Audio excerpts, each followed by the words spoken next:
Welcome to the last breakfast. Please enjoy the video. You start by opening Powershell as administrator. This grants the permissions needed to remove apps. First, check you have a restore point because some removals are irreversible. Then set the execution policy for this session so scripts run. This avoids persistent policy changes. Once done, run getapps package to list installed packages so you know targets. Focus on publisher and package name. Make sure to record names exactly because Powershell matches strings literally when you remove them.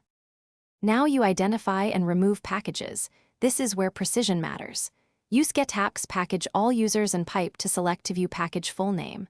Once you find a target, run remove apps package full name for the current user, or remove apps package all users patterns when applicable. For apps that reappear on new user accounts, remove the provision package with remove apps provision package online package name. Take it slowly. Remove one app. Verify system behavior, then continue. Finish by cleaning up and validating system stability.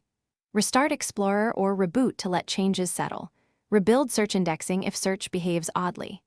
If an app returns, check for provision packages or Microsoft Store sync that reinstalls apps and remove those sources.